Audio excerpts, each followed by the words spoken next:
Hello everyone and welcome back to another video. If you're new to the channel, my name is Juan Londoño and today we are going to explore a question that, if answered properly from the heart, may help you find your photographic style. Let's dive in.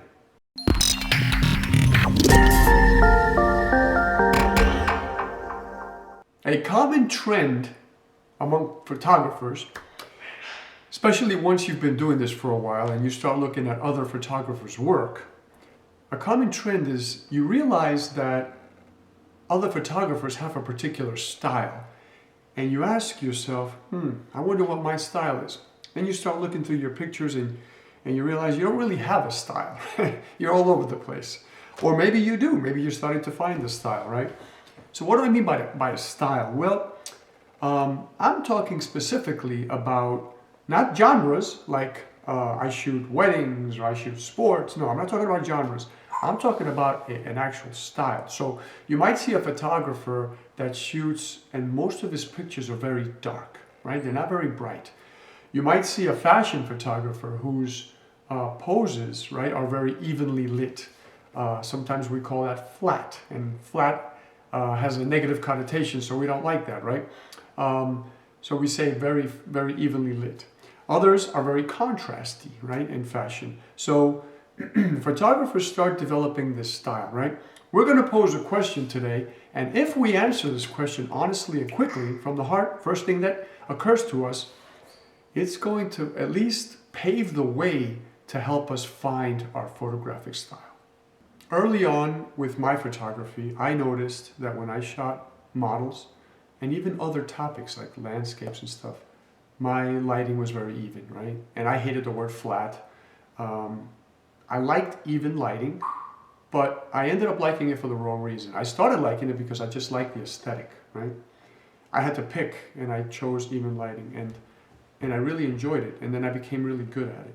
And then I stayed doing even lighting because I was good at it, and I was afraid of experimenting with more contrasty pictures, right? Where you take a portrait of somebody and there's a strong light coming from one side, maybe from here since there's a light here, and then there's a darker, you see how this is a little more contrasty, right? This video, I'm looking down because I'm looking at the screen, it's below. So you see how this is, in the old days, it would have been evenly lit, right? And there are reasons for evenly lighting something. There are advertisers that need even lighting. If you're showing a model's face and you want to show the makeup on both sides, the picture needs to be evenly lit, right? And you're going to find that in that world, right, hair and makeup, these pictures, when they're selling things, you're going to find a lot of evenly lit pictures, right? But the fashion industry also needs contrast and punch, right? So you need to be comfortable using a strong light and then a soft light on another side and maybe some lights behind. And I was afraid of that. So my photography stayed flat and it stayed evenly lit for a very long time because I was afraid of experimenting with lights, right? And that changed, right? I woke up one day and said, I can't stay in this rut because now it's become a rut. Now I'm afraid of doing other things. So I started buying lights and I started experimenting, and I shot some friends with lights, and then some, people needed some pictures for acting, and they needed these, unevenly lit pictures or more contrasty pictures. So I became a little more comfortable with this topic. And I tell you this so that if you have found a photographic style already, make sure you don't stay in that style for the wrong reason like I did. Make sure if you're in that style, it's a style because you are passionate about it and you really do love it. But if you like moving on to new things like I do, right? Do your style for a couple of years and then ask yourself, what's the next style going to be? Don't stay in it just because you've been doing it for a while. Start experimenting with different lenses, different cameras, different compositions, different topics, different subjects, and maybe that'll help determine your next style. So the question is, and you probably saw it in the title, what type of photographer are you?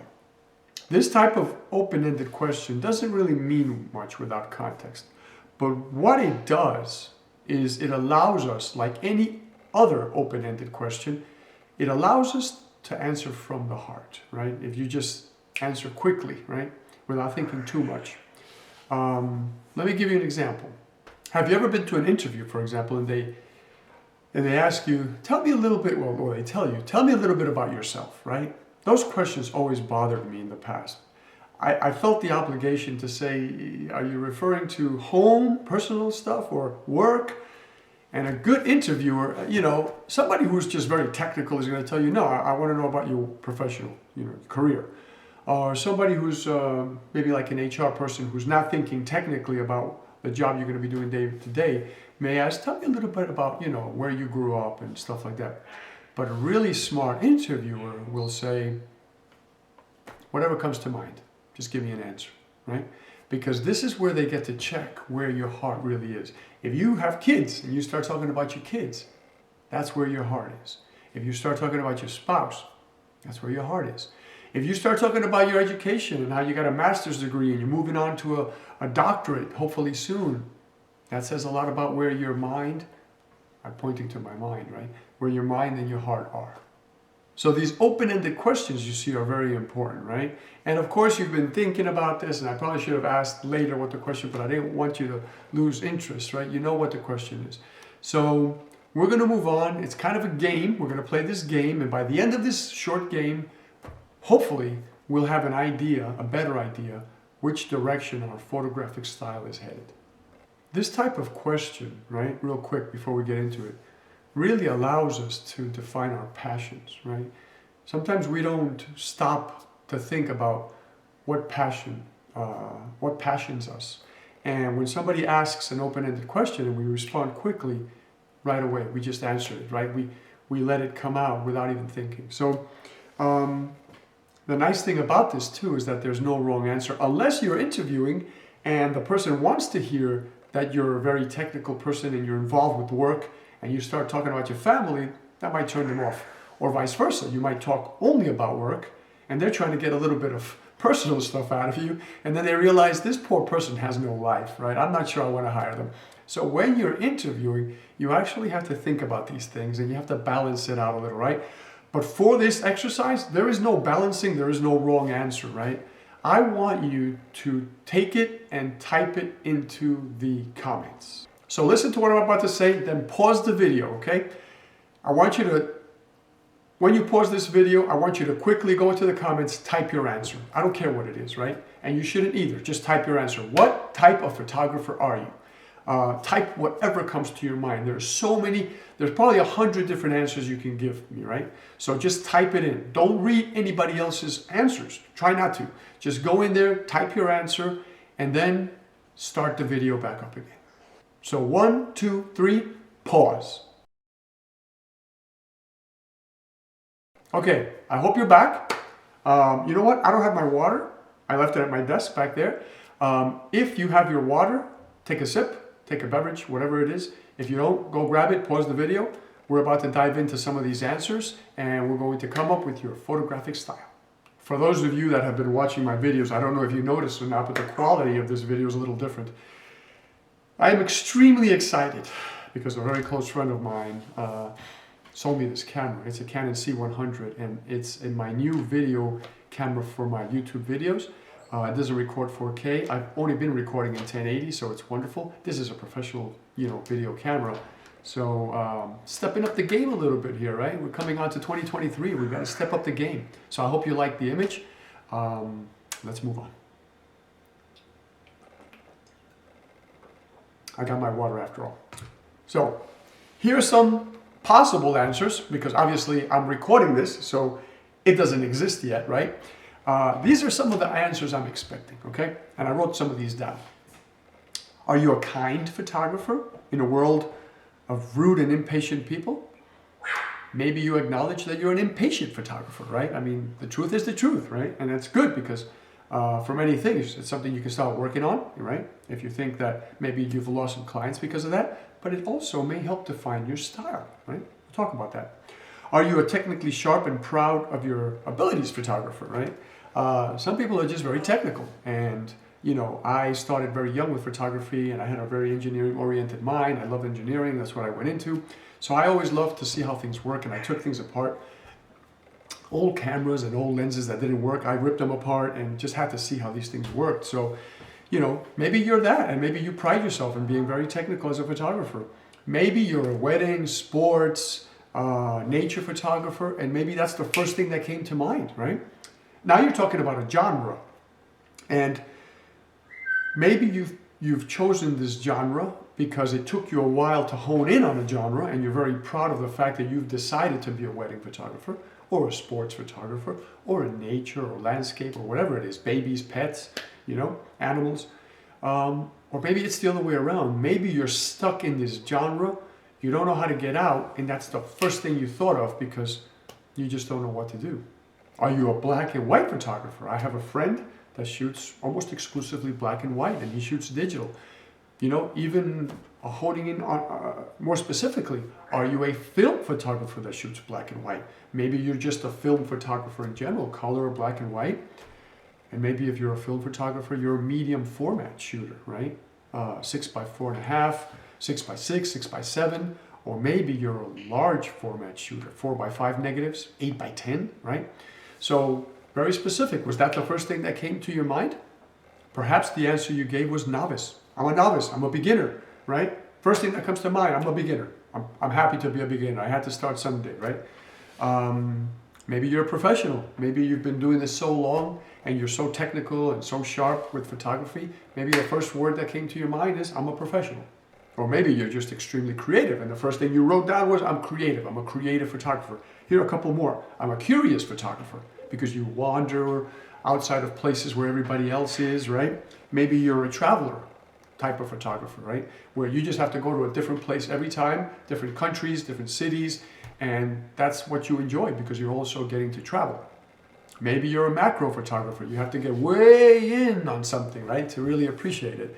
Or maybe you're a retro photographer. You just like shooting old cameras. You buy old cameras that work, you get some lenses for them, and you shoot, right? Mostly film, I guess, if it's retro. So I'm curious to see what the answers are going to be because it can be these and it could be so many more things, right? I'm so excited to dive in here once this video's out just to look at your comments. But now the real question, answer, however you want to do it is, how does this help us in any way, right?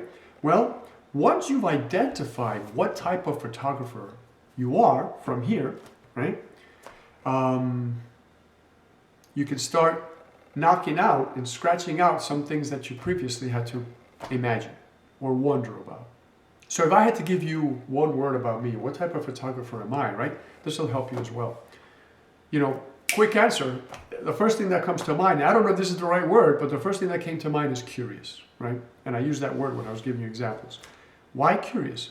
Because I shot film for 19 years. Then I went into digital, and I'm almost at the 20-year mark for digital, right? Next year is my 20-year mark.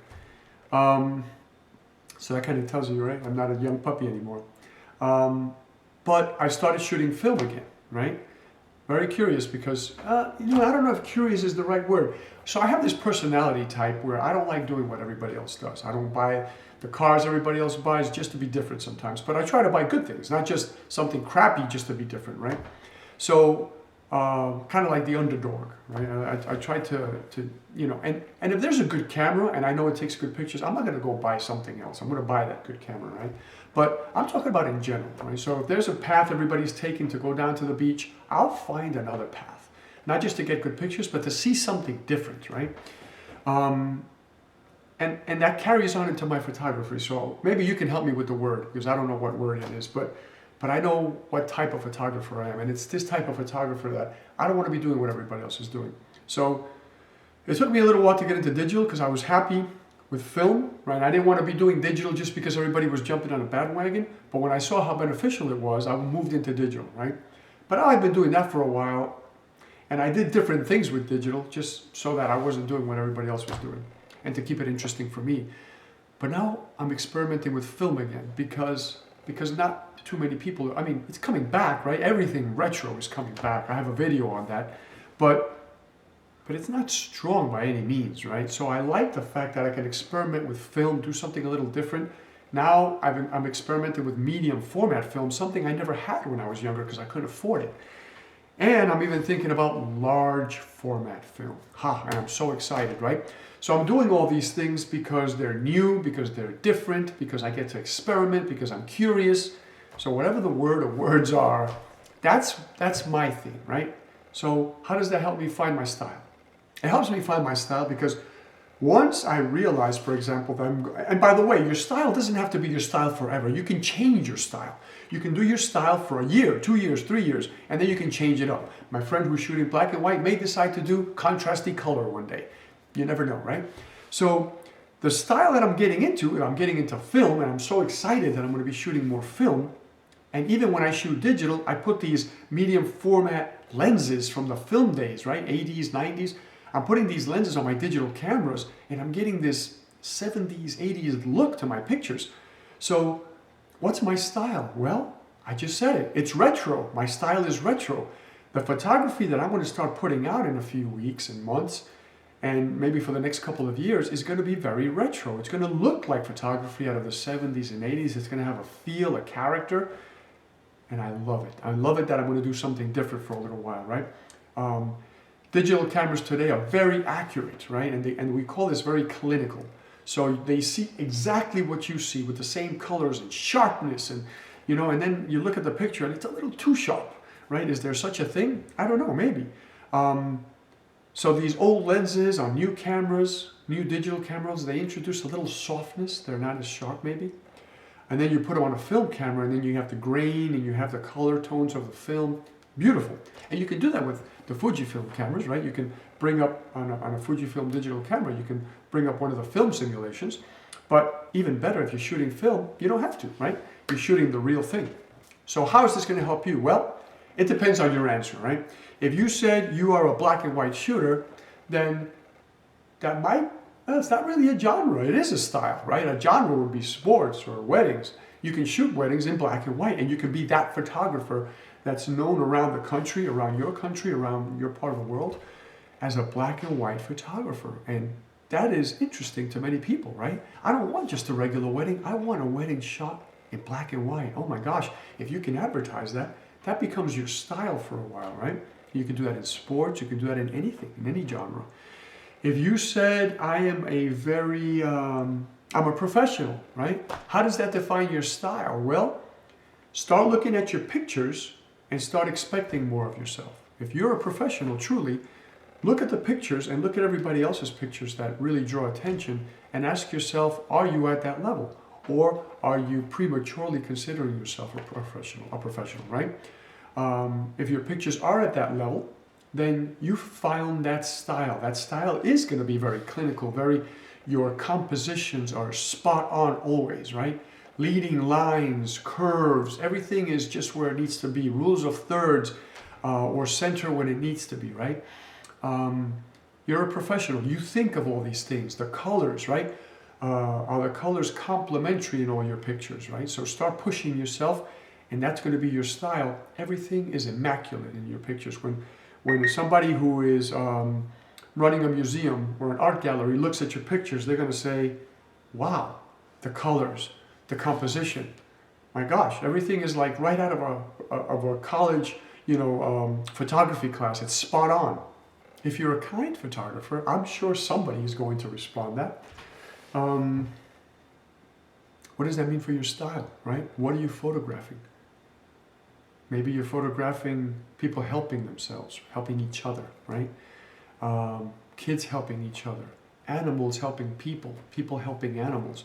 Maybe you're looking for warm topics, butterflies on flowers. Maybe your photography is just going to start looking warmer and more kind, right? So if that's something that pleases you, being a kind person, being kind with your customers, then maybe even in your weddings, you want to show kind moments, right? Not just people running and throwing things. I just hit myself on the head, throwing the bouquet. And yeah, you want to capture all that too. But now you start showing intimate moments, people hugging, people kissing, people holding hands. You show close-ups of hands. Instead of the couple holding hands and walking, you show the couple's hands as a close-up, and then at the far end, maybe the priest or the pastor or whatever waiting for them, right? You start getting creative because your photography is around kindness, the way that you are. So I don't want to beat this to death. I wanted to give you some examples. I don't want to make this longer than it needs to be. I think you get the idea. Maybe we can do one more, right? Of course, if you're a black and white photographer, like I said, you've already picked it, right? Maybe you're a curious photographer. So the photographer, if you chose curious as your answer, then the photography you want to start showing is not what everybody else is showing, right? If everybody else is showing a city, maybe you're showing the city through some flowers or some bushes, right? You're curious about angles, about composition, about different things. Maybe your composition is going to be a little off, but that's part of your curiosity, right? Maybe your colors are a little off. That's part of your curiosity. Don't let that bother you. Stay open-minded. Remember that out of everything. Stay open-minded. Let your heart do some of the thinking. And if you weren't able to give an answer, right, if you kind of just paused it, couldn't come up with anything, watched it, maybe you have an answer now. Maybe I gave you some hints or clues, right? And maybe it's none of these. Maybe it's your own thing that you just thought about. So type it in. Just if you didn't type it in before, just because you didn't, don't worry about it. Type it in now, right? If you're looking at this video maybe a week later and you said, finally, haha, I know what type of photographer I am, go back to the video and type it in. It's going to mean a lot to the viewers because you might be helping somebody else, and hopefully it means a lot to you because it'll help with your photographic style. I hope this was helpful. Like the video below on your left, and it really helps me because it motivates me when I see these likes. It helps me keep cranking out material for you guys. Subscribe down below, I think on your right, because I'm backwards here, so I have to think about this. It helps the channel a great deal, and let me know in the comments what topics are interesting to you and we can start approaching some of these topics. I hope you guys are all doing well. I hope you're taking care of yourselves. I will see you again in the next video. From the bottom of my heart, I love you guys. Thank you for your time. I will see you soon. Ciao for now.